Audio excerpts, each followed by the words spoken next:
ನಾನು ಒಂದ್ಸರಿ ನಮ್ಮ ಮನೇಲಿ ಟ್ರೈ ಮಾಡಿದ್ದೆ ಈ ರೀತಿ ಚಿಕನ್ ಸಾಂಬಾರನ್ನ. ತುಂಬ ಚೆನ್ನಾಗಿ ಬಂದಿತ್ತು. ಅದಕ್ಕೋಸ್ಕರ ನಿಮ್ಮ ಜೊತೆಗೆ ಶೇರ್ ಮಾಡ್ಕೋಬೇಕನ್ಸಿ ಶೇರ್ ಮಾಡ್ಕೋತಾ ಇದ್ದೀನಿ. ಬ್ಯಾಚುಲರ್ಸ್ಗೆ ಸಖತ್ ಹೆಲ್ಪ್ ಆಗುತ್ತೆ.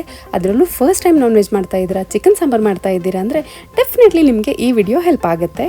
ಯಾಕಂದರೆ ಯಾವುದೇ ರೀತಿ ಮಸಾಲೆಗಳನ್ನ ಹುರಿಯೋ ಹಾಗೆ ಇಲ್ಲ. ಮಸಾಲೆ ರುಬ್ತಾ ಇರೋದು, ಸಾಂಬಾರು ಮಾಡ್ಕೋತಾ ಇರೋದಷ್ಟೇ. Hi everyone, namaste, welcome back to our channel. ಹೇಗಿದ್ದೀರಾ ಎಲ್ಲರೂ? ಬನ್ನಿ, ಹಾಗಿದ್ರೆ ವೇಟ್ ಮಾಡ್ತೇನೆ. ಈ ಈಸಿಯಾಗಿರೋ ಚಿಕನ್ ಸಾಂಬಾರನ್ನ ಹೆಂಗೆ ಮಾಡೋದು ಅಂತ ನೋಡೋಣ. Let's get start it.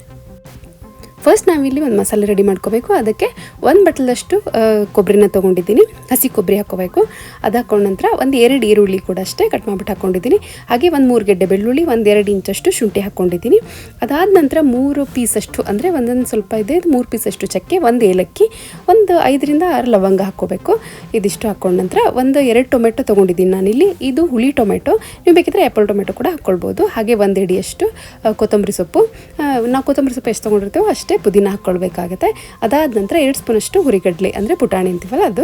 ಅದಾದ ನಂತರ ಉಪ್ಪು, ಹಾಗೆ 1.5 ಸ್ಪೂನಷ್ಟು ಅರಿಶಿನ ಪುಡಿ ಹಾಕ್ಕೋಬೇಕು. ಹಾಗೆ ನಾನಿಲ್ಲಿ ಖಾರನ 1 ಸ್ಪೂನಷ್ಟು ಹಾಕ್ಕೊಂಡಿದ್ದೀನಿ. ನಿಮಗೆ ಎಷ್ಟು ಬೇಕೋ ನೋಡ್ಕೊಂಡು ಹಾಕ್ಕೊಳ್ಬೋದು. ಇದನ್ನು ನೀರು ಹಾಕ್ಬಿಟ್ಟು ಅಂದರೆ ಸ್ಮೂತ್ ಆಗುವಲ್ಲ, ತರಿ ಆಗಿಲ್ಲ, ಮೀಡಿಯಮ್ ರುಬ್ಕೊಂಡು ಇಟ್ಕೊಳ್ಳಿ. ಅದಾದ ನಂತರ ಕುಕ್ಕರಿಗೆ ನಾನಿಲ್ಲಿ ಒಂದು 4-5 ಸ್ಪೂನಷ್ಟು ಎಣ್ಣೆ ಹಾಕ್ಕೊಂಡಿದ್ದೀನಿ.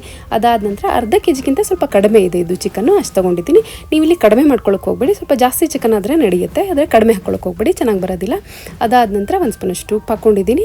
ಹಾಗೆ ಅರ್ಧ ಸ್ಪೂನಷ್ಟು ಅರಿಶಿನ ಪುಡಿ, ಖಾರ 2 ಸ್ಪೂನ್ ಹಾಕ್ಕೊಂಡಿದ್ದೀನಿ. ನಿಮ್ಗೆ ಎಷ್ಟು ಬೇಕೋ ನೋಡ್ಕೊಂಡು ನೀವು ಇಲ್ಲಿ ಹಾಕ್ಕೊಳ್ಬೋದು. ಉಪ್ಪು ಖಾರನೆಲ್ಲ ಚಿಕನ್ ಕಲರ್ ಚೇಂಜ್ ಆದಮೇಲೆ ಹಾಕ್ಕೊಳ್ಳಿ, ಚೆನ್ನಾಗಿ ಬರುತ್ತೆ.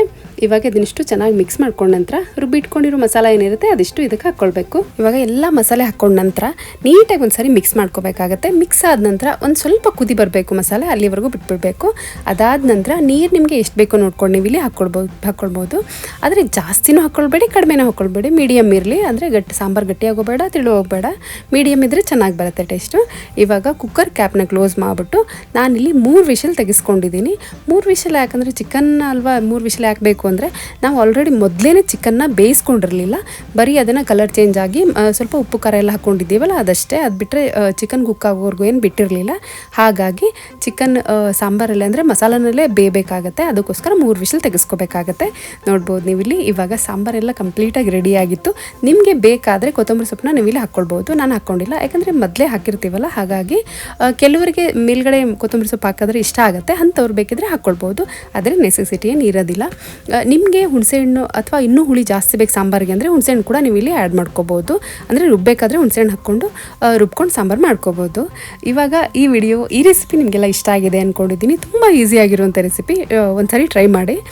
ಇಷ್ಟ ಆದರೆ ಈ ವಿಡಿಯೋನ ನನ್ನ ಚಾನಲ್ನ ಲೈಕ್, ಶೇರ್, ಸಬ್ಸ್ಕ್ರೈಬ್ ಮಾಡಿ. ಮತ್ತೆ ಬರ್ತೀನಿ ಒಂದು ಒಳ್ಳೆ ವಿಡಿಯೋ ಜೊತೆಗೆ. ಅಲ್ಲಿವರೆಗೂ ಸ್ಟೇ ಹೆಲ್ದಿ, ಸ್ಟೇ ಹ್ಯಾಪಿ. ಬಾಯ್.